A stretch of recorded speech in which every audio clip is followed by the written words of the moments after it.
नमस्कार, मैं हूं आंचल सिंह और आपका स्वागत हमारे चैनल पर। राहुल गांधी ने एक बार फिर साबित कर दिया कि वो पप्पू थे, पप्पू हैं और पप्पू ही रहेंगे।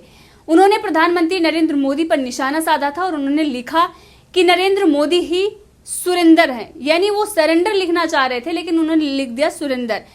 सुरेंदर का क्या मतलब होता है ये भी सबको पता है कि इंद्र होता है, और जिस तरीके से उन्होंने निशाना साधा उसके बाद ये उन्हीं पर भारी पड़ गया। लगातार लोग उनको लताड़ रहे हैं और ये कह रहे हैं कि आप मीर जाफर से कम नहीं हैं, और ये कहा जा रहा है कि राहुल मीर जाफर गांधी हैं। तो इसी विषय पर चर्चा के लिए हमारे साथ है राजनीतिक विश्लेषक पवन त्यागी। सर, आपका बहुत बहुत स्वागत हमारे चैनल पर। सर, जिस तरीके से हमने देखा कि कांग्रेस यहाँ पर कम्युनिस्ट पार्टी और कांग्रेस के जो समझौते हुए थे उसके तहत यहाँ पर बैठकर चाइना के एजेंडे चला रही है, लगातार उनके प्रोपेगेंडे को हवा दे रही है। राहुल गांधी सेना और सरकार पर सवाल उठा रहे हैं लेकिन चाइना का समर्थन कर रहे हैं। अब उन्होंने जो एक नया वर्ड लिखा कि नरेंद्र मोदी ही सुरेंद्र मोदी हैं, आप इस पर क्या कहेंगे? देखिए, ये नरेंद्र मोदी पर सवाल नहीं उठा रहे हैं, ये राहुल गांधी और सोनिया गांधी लगातार सेना पर सवाल उठा रहे हैं जी। इन्होंने बार बार, जिस दिन से ये लद्दाख के एरिए में तनाव बढ़ा है जी, जिस दिन से चीन की और भारत की सेना आमने सामने हैं, उसी दिन से लगातार राहुल गांधी का कुछ ना कुछ ड्रामा ऐसा है और वो ये कहना चाह रहे हैं कि चीन की सेना ने भारत की जमीन पे कब्जा कर लिया है। वो पूछ चुके हैं कि बताया जाए सेना कहाँ बैठी है।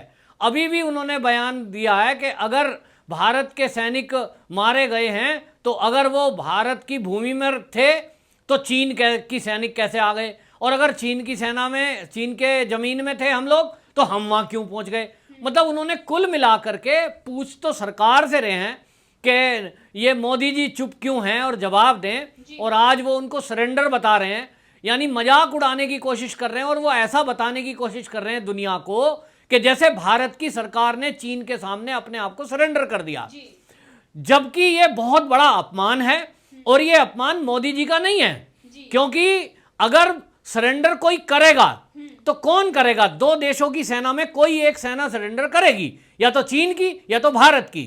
तो ऐसी कोई खबर नहीं है कि चीन की सैनिकों ने अभी सरेंडर किया हो, ना ऐसी कोई खबर है बॉर्डर से कि भारत के सैनिकों ने सरेंडर किया हो। आमने सामने डटे हुए हैं, मुकाबला टक्कर का है, और हमारे भारतीय सैनिकों ने मुंहतोड़ जवाब जो दिया है गलवान घाटी में, वो ऐसा दिया है कि आज तक की हिस्ट्री में नहीं हुआ कि बिना हथियारों के 50 सैनिकों ने 350 सैनिकों का मुकाबला किया, जिसमें यह संख्या आ रही है कि लगभग 20 भारत के जवान शहीद हुए।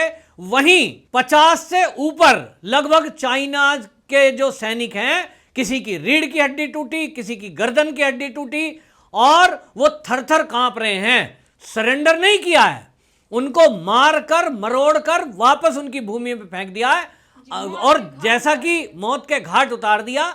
जैसा कि आप सब जानते हैं, आज टीवी पर जो पिछले एक हफ्ते से डिबेट हो रही है उसमें बार बार नक्शे के साथ समझाया जा रहा है कि वो जो पेट्रोलिंग पॉइंट 14 है जहां ये झड़प हुई है, वो झड़प जो 15 जून को हुई है, वहां का किस्सा क्या है कि वो पेट्रोलिंग पॉइंट एक नहीं है, ऐसी एक से लेके और ये 15-16 पेट्रोलिंग पॉइंट हैं जहां ये तय हुआ था, समझौता है भारत का और चीन का सैनिकों का कि वहां पेट्रोलिंग करने आप आएंगे LAC से, और पेट्रोलिंग करके वापस अपने अपने क्षेत्र में चले जाएंगे। पेट्रोलिंग को दोनों देशों की कोई मनाही नहीं है, लेकिन वहां कोई भी रुकेगा नहीं, टेंट नहीं लगाएगा, वहां पे अपने जो है वो बंकर नहीं बनाएगा। पेट्रोलिंग पॉइंट है, मिलेंगे और चले जाएंगे। लेकिन चीन ने ये पेट्रोलिंग पॉइंट 14 पर अपना टेंट गाड़ दिया था। 15 तारीख को भारत के सैनिक वहां देखने गए, जो पहली टुकड़ी गई उसमें 10 से 12 लोग थे, लेकिन जब उन्होंने वहां देखा कि वहां टेंट गड़ा हुआ है तो टेंटों को उखाड़ने लगे। तो टेंट वो उखाड़ने के लिए जब हमारे अधिकारी गए थे, जिसमें संतोष बाबू थे, उन्होंने कहा भाई हमारा आपसे समझौता हुआ है, यहाँ टेंट नहीं लगाना, यहाँ रुकना नहीं है, तो आप लोगों ने टेंट क्यों लगाया?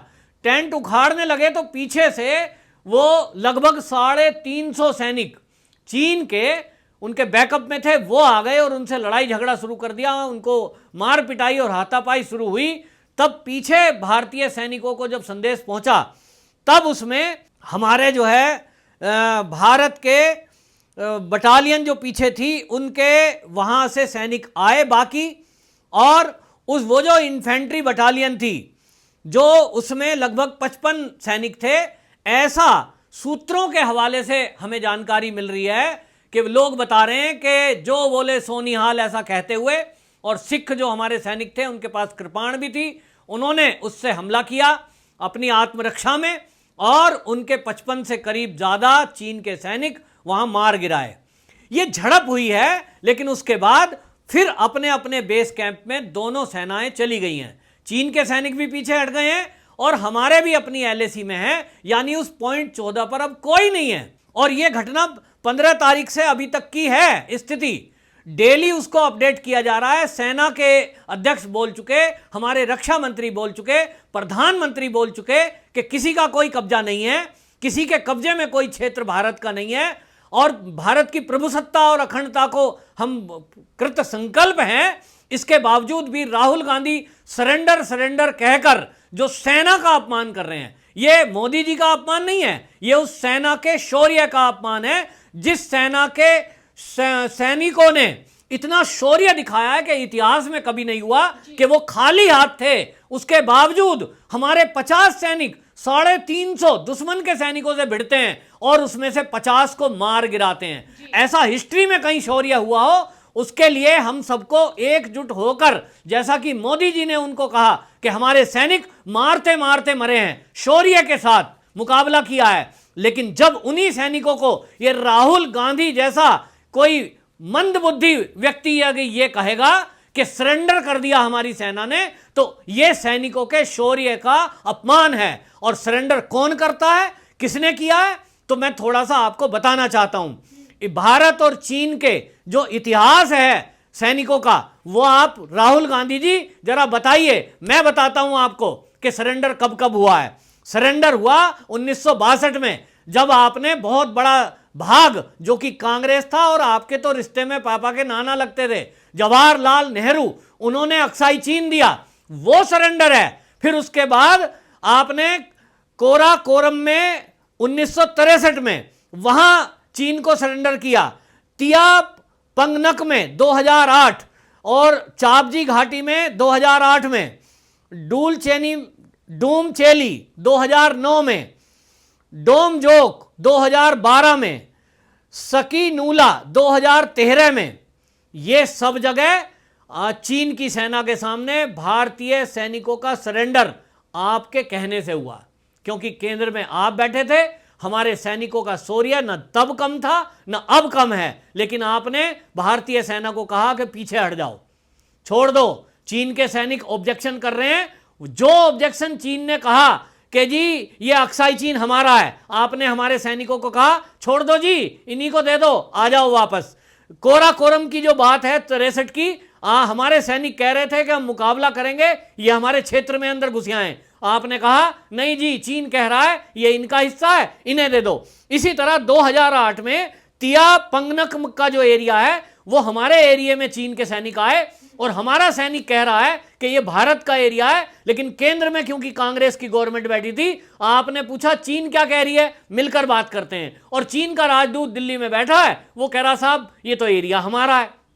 आपने चीन की बात मानी, अपने सैनिकों की नहीं मानी, और इसीलिए आपने तिया पंगनक की घाटी, ये चापजी घाटी, डूम चेली, डोम जोक और सकी नूला, ये सब क्षेत्र भारत के थे, लेकिन आपने चीन की बात मानते हुए और भारत के सैनिकों की बात ना मानते हुए, देश की प्रभुसत्ता का ध्यान ना रखते हुए, आपने उनको सरेंडर करके दे दिया। क्यों दे दिया? क्योंकि अब ये परतें खुल रही हैं, क्योंकि आपने 2007 में चीन के साथ एक समझौता किया है वहां की कम्युनिस्ट पार्टी से, और उस समझौते के तहत अभी तक हमें नहीं पता क्या किया है, लेकिन समझ में आ रहा है कि कितनी बार आपने चीन के सैनिकों को भारत की सीमा में घुसाया और सरेंडर कर दिया। और आज जिस सरेंडर की बात कर रहे हो आप, जिन मोदी जी पर आप सवाल उठा रहे हो, उनके कार्यकाल में डोकलाम में 2017 में चीनी सैनिक घुसे, क्या हुआ? वहां भगा दिए उनको वापस धक्का देकर, और भारतीय सैनिकों ने कहा कि नहीं ये हमारी जमीन है, इस पर 1 इंच भी आगे नहीं आने दिया जाएगा। तो वहां सरेंडर नहीं हुआ, वहां उनको मार के भगाया। इसी तरह लिपुलेख हुआ 2020 में, पैंगोंग तसो में आए और गलवान घाटी में आए 2020 में। तो मोदी सरकार ने कहा कि 1 इंच भी इनको आगे नहीं आने दिया जाएगा। तो हमारे सैनिकों ने मुंह तोड़ जवाब दिया है और आज भी हमारा सैनिक डटकर वहां गलवान घाटी में आमने सामने खड़ा है। जितनी सेना चीन ने लगा रखी है उससे कई गुना हमारे सैनिक और फाइटर प्लेन, हेलीकॉप्टर्स, तोप, टैंक, हमारे सैनिक वहां खड़े हैं। और हमारे सैनिकों का शौर्य चीन को पता लग गया है कि एक सैनिक कितने पे भारी पड़ता है। 350 सैनिकों पर 50 ही काफी हैं, वो भी निहत्ते, और अब तो हथियार लेकर के आमने सामने हैं।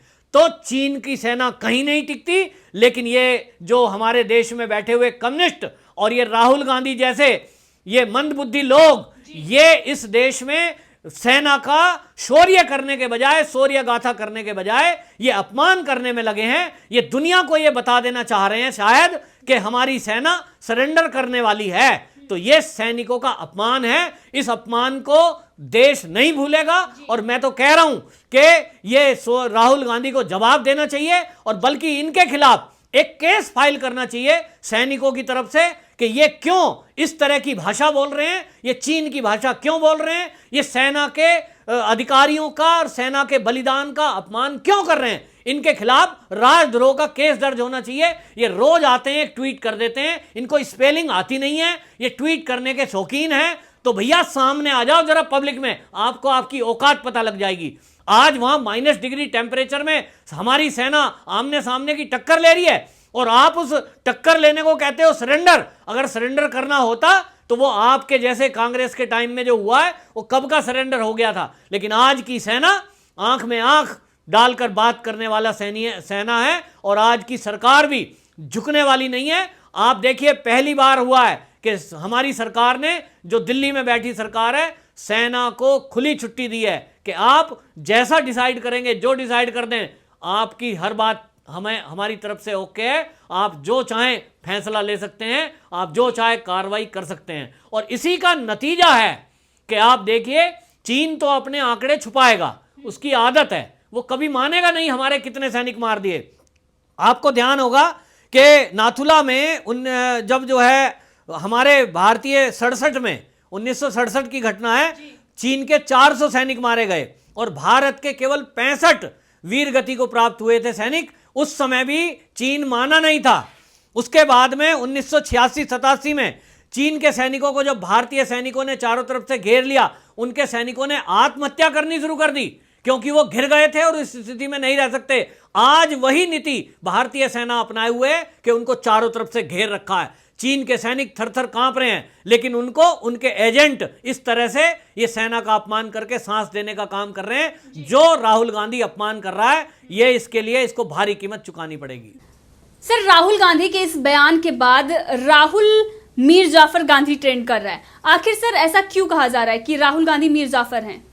देखिए, उसको मीर जाफर देश में जो आज ट्रेंड पे चल रहा है वो इसलिए कहा गया क्योंकि हमारे देश में कुछ गद्दार ऐसे हुए जिनकी वजह से इस देश में जो अंग्रेज आए थे वो छोटी सी टुकड़ी लेके आए थे व्यापार करने के नाम पर, लेकिन उन्होंने फूट डालो राज करो की नीति चली और हमारे देश में जो उस समय राजशाही चलती थी, छोटे छोटे टुकड़ों में रियासतें चलती थी, उन रियासतों को पावर देने के नाम पर, कपड़े देने के नाम पर, राजा बनाने के नाम पर देश में आपस में लड़ाया और पूरे देश पे शासन कर लिया। उसमें मीर जाफर का नाम आता है, जिस मीर जाफर ने अंग्रेजों को सबसे पहले यहां पर आने के बाद उनको पैसा भी दिया और उनको जमीन भी दी। क्योंकि आप जानते हैं सबसे पहली जो कंपनी थी वो ईस्ट इंडिया कंपनी, वो कलकत्ता में लगी। तो वहां से जब वो लॉर्ड क्लाइव, उनका जो अंग्रेज है, वो घुस के अंदर आया तो उसने सबसे पहले मीर जाफर से कांटेक्ट किया और उनको जो है कहा कि भाई हम तुमको जो है एक ये जमींदारी है, ये आपको यहाँ का राजा रखेंगे, नवाब बना के रखेंगे बंगाल का। इसकी एवज में मीर जाफर ने 24 परगना की जमींदारी वो अंग्रेजों को इनाम में दे दी और उनको इनाम में इतना ही नहीं तो इतना सोना चांदी दिया कि अपना महल तक बेच दिया। और उसके बाद वो जो धन मिला उनको और वो जो जमींदारी अंग्रेजों को मिली, लॉर्ड क्लाइव को, उसी के बाद उन्होंने वो सेना से पूरे देश में धीरे धीरे आक्रमण करने शुरू किए और फिर पूरे देश पे कब्जा कर लिया। यानी एक ऐसा गद्दार मीर जाफर जिसकी वजह से अंग्रेज इस देश में शासन कर पाए। इसी तरह लोगों का कहना है, भारत के जो ट्रेंड कर रहा है ट्विटर पे, वो ये कहते हैं कि राहुल गांधी भी इसी तरह है कि वो चाइना को पैसे दे रहा है, चाइना को ये भाषा बोल रहा है और चाइनीज सैनिकों का मनोबल बढ़ा रहा है, भारत के सैनिकों का मनोबल घटा रहा है। ऐसा काम मीर जाफर ने किया था, वही काम आज राहुल गांधी कर रहे हैं। क्योंकि कल ही उनके नेता, जब देशवासी गुस्से में हैं चीन के प्रति और सब कह रहे हैं कि बाइकॉट चाइना, ऐसे में उनके एक नेता जो कि पूर्व गृह मंत्री रहे पी चिदम्बरम, वो कहते हैं मेड इन चाइना नहीं करना चाहिए हमें, बाइकॉट चाइना। तो ये हर तरह से चीन को सपोर्ट कर रहे हैं, इसलिए मीर जाफर कहलाए जा रहे हैं। जी, आपका बहुत बहुत धन्यवाद हमसे जुड़ने के लिए।